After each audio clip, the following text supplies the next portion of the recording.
শুধু কি চা খাবে, অন্য কিছু খেতে ইচ্ছা করে না? ফারজানা তার দেবরকে চা দেওয়ার সময় কথাটা বলল একটা শয়তানি হাসি দিয়ে। দেবর অভি বলল, ভাবি বাহির থেকে আসলাম, তোমার হাতের চাটা খুব ভালো লাগে তাই চা চাইলাম। ফারজানা তাকে কাছে টেনে নিয়ে বলল, ভাবির হাতের চা ছাড়া আরো অনেক কিছু ভালো আছে, তুমি ভালো করে দেখো না বলেই জানো না। অভি দাঁড়িয়ে বলল, তুমি কিসের কথা বলছো ভাবি? ফারজানা জোর করে এবার অভিকে জড়িয়ে ধরল। অভি তাকে ছাড়ানোর চেষ্টা করে ব্যর্থ হচ্ছে। ঠিক এমন সময় অভির মা বুবলি বেগম এসে অভির গালে ঠাস করে একটা চর বসিয়ে দিল। কুলাঙ্গার কোথাকার, তোকে এর জন্য আমি জন্ম দিয়েছিলাম? নিজের ঘরে নিজের আপন ভাইয়ের স্ত্রীর সাথে এসব করতে তোর একটু বিবেকে আটকায় না? তোর সাহস হয় কি করে? অভি বলল, মা আমি কিছুই করিনি, সত্যি বলছি। ভাবি নিজেই আমাকে জড়িয়ে ধরল। ঠিক তখনই ফারজানা কাপড় ঠিক করে বলল, আমাকে আপনার ছেলে একা পেয়ে সবসময় হাত ধরে টানাটানি করে, আর এখন দেখুন এখানে একা পেয়ে কিভাবে জড়িয়ে ধরল। আপনি বয়স্ক মানুষ, টেনশন করবেন তাই কিছু বলি না। অভি কিছু বলতে চাইলে বুবলি বেগম হাত উঠিয়ে বললেন, তোর আর কিছু বলার দরকার নেই, আর কোনোদিন যেন এই দৃশ্য আমাকে দেখতে না হয়, যা এখান থেকে। অভি মনের চাপা কষ্ট নিয়ে চলে গেল। তার জন্য শাশুড়িকে জড়িয়ে ধরে কাঁদতে লাগলো। রাতে অভি হেলান দিয়ে আছে, এমন সময় খেয়াল করলো তার ঘরের দরজাটা আস্তে আস্তে খুলে কেউ প্রবেশ করছে। সেটা আর কেউ নয়, বরং তার ভাবি।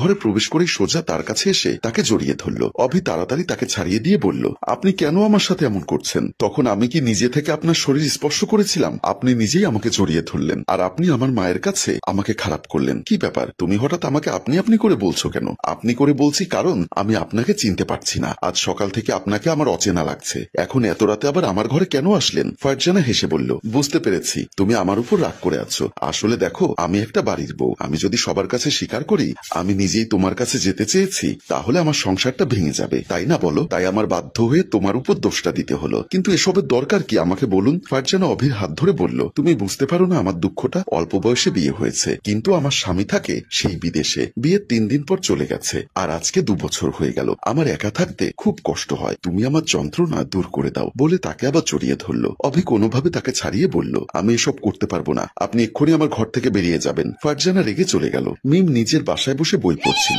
এমন সময় তার মোবাইলে একটা কল আসলো। হ্যালো অভি, বলো কি করছো? অপর দিক থেকে ফারজানা বলল, আমি অভি না, অভির ভাবি বলছি। জি ভাবি, আসসালামু আলাইকুম, বলুন। দেখো, অভির সাথে আমার রিলেশন আছে। হ্যাঁ জানি, আপনি ওর ভাবি, সেটা ছাড়াও আমাদের মধ্যে একটা সম্পর্ক আছে। ও শুধু আমাকে ভালোবাসে আর তোমাকে ঠকাচ্ছে, এমনকি আমার পেটে ওর বাচ্চাও আছে। মিম অবাক হয়ে বলল, এসব আপনি কি বলছেন? আমি যেটা বলছি সেটাই সত্যি, আমার পেটের বাচ্চা অভি। আমি একটা মেয়ে হয়ে তোমাকে এভাবে ওর কাছে প্রতারিত হতে দেখতে পাচ্ছি না, তাই আমি বাধ্য হয়েই নিজেই তোমাকে ফোন করে সব কথা বলে দিলাম। ও তোমাকে মন থেকে ভালোবাসে না। কথাগুলো বলে ফারজানা ফোনটা কেটে দিল। তার মুখে ফুটে উঠল একটা ডেফিল হাসি। ওদিকে মোবাইলটা রেখে চিন্তা করলো, এই ছেলেটা আমাকে এভাবে কিভাবে ঠকাতে পারে? আমি ওর বিপদে আপদে হেল্প করেছি, তাছাড়া আমি ওকে এত মন প্রাণ দিয়ে ভালোবাসি, আর ও শুধু আমার সাথে এতদিন ভালোবাসার নাটক করে গেছে। ওর অভিনয় আমি কেন বুঝতে পারলাম না? এদিকে পরদিন রাতের বেলা ফারজানা বিছানায় বসে মোবাইল দেখছিল, এমন সময় অভি চোরের মতো লুকিয়ে লুকিয়ে ঘরে প্রবেশ করে দরজা বন্ধ করে দিল। ফারজানা হেসে বলল, আমি জানতাম তুমি আসবে, তাই তো দরজাটা খোলা রেখেছি। তুমি কেন আমার জীবনটা এভাবে নরক করে দিচ্ছ আমাকে বলবে? প্রথমে আমার মায়ের কাছে আমাকে খারাপ করলে, এরপর আমার সাথে মিমের সম্পর্কটা নষ্ট করলে।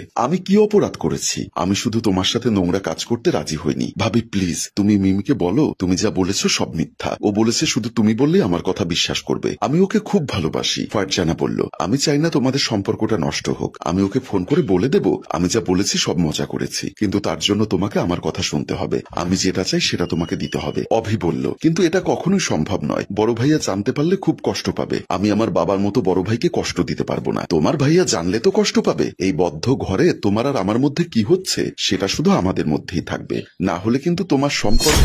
অভি চিন্তা করে দেখলো তার কোনো উপায় নেই। মিমকে সে পাগলের মতো ভালোবাসে, আর মিম শুধু ভাবির কথাই বিশ্বাস করবে, তাই না চাইতেও বলল, ঠিক আছে আমি রাজি। ফারজানা খুশি হয়ে অভিকে জড়িয়ে ধরল আর ধীরে ধীরে বিছানায় চলে গেল। কিছুদিন পর ফারজানার একটা ফুটফুটে সন্তান হয়। তার শাশুড়ি ও স্বামী বাচ্চাটিকে নিয়ে খুব উৎফুল্ল। তার স্বামী বাবু বিদেশ থেকে চলে এসেছে শুধুমাত্র সন্তানের মুখ দেখার জন্য, কিন্তু অভিযানে এই সন্তানের পিতা সে, তাই বাচ্চাটাকে সবার সামনে ধরে আদর করতে খুব ইচ্ছা করছে তার, কিন্তু কি একটা অজানা কারণে যেন সে বাচ্চাটাকে কোলে নিতে পারছে না। মনমরা হয়ে ঘরে বসেছিল অভি, এমন সময় ফারজানা আসলো। কি ব্যাপার, এখন আবার আমার কাছে কি চাই তোমার? তোমার যেটা দরকার ছিল সেটা দিনের পর দিন আমার কাছ থেকে নিয়ে নিয়েছো। তোমার কথায় আমি মাকে ফাঁকি দিয়ে দিনের পর দিন রাতের অন্ধকারে তোমার ঘরে গিয়েছি, অন্তত দয়া করে এখন এটা বন্ধ করো। ফারজানা বলল, আমাকে ক্ষমা করে দাও, আমি এসব করতে বাধ্য হয়েছি। মানে কেন বাধ্য হয়েছো? এমন সময় তার বড় ভাই বাবু এসে বলল, আমাকেও ক্ষমা করে দিস। আসলে সত্য কথাটা তোকে বলার সাহস আমাদের কারো ছিল না, বাধ্য হয়ে এসব করতে হলো। কি সেই সত্য কথা ভাইয়া? আমাকে খুলে বলো তোমরা। সত্য কথা বলতে আমি সন্তানের পিতা হতে অক্ষম, আর এই কথাটা বাহিরের মানুষ জানলে আমাকে ছি ছি করবে, আমি কোনোদিন ওকে মাতৃত্বের সুখ দিতে পারবো না। সেটা ভাবলেই আমার নিজেকে শেষ করে দিতে ইচ্ছা করত, তাই বাধ্য হয়ে আমরা দুজনে মিলে তোকে দিয়ে কাজটা করালাম। অভি হেসে বলল, বা ভাইয়া, সন্তানের মা বাবা হওয়ার জন্য আরো অনেক উপায় আছে। তোমরা চাইলে এতিমখানা থেকে একটা ফুটফুটে শিশু নিয়ে আসতে পারতে, তাকে মা বাবার মতো আদর করে বড় করতে পারতে, কিন্তু এমন একটা নাজায়েজ কাজ আমাকে দিয়ে কেন করালে? বাবু বলল, ওই যে বললাম, লোক জানাজানির ভয়, আমাদেরকে ক্ষমা করে দিস, একমাত্র মান সম্মানের ভয়ে আমরা তোকে দিয়ে এই কাজটা করিয়েছি। অভি বলল, আমি তোমাকে আর ভাবিকে কখনোই ক্ষমা করব না, এমন একটা কাজ তোমরা আমাকে দিয়ে অজান্তে করিয়ে নিয়েছো। ছি, তোমাদেরকে আমার আপন মানুষ বলতে কষ্ট হচ্ছে। সম্মানিত ভিউয়ার্স, সন্তানের লোভে আপনারাও যেন কোনো খারাপ পথ অবলম্বন করবেন না। আমাদের আজকের গল্পের এটাই মেসেজ রইল, সন্তানের মুখ দেখার জন্য কোনো পরক্রিয়া কিংবা অসৎ উপায় বেছে নিবেন না। গল্পটি ভালো লাগলে শেয়ার করবেন। ধন্যবাদ। গল্পটির ভাবনায় ও পরিচালনায় অভি, ক্যামেরায় শিহাব ও শাকিল এবং প্রযোজনায় মঞ্জুর মোর্শেদ। ধন্যবাদ।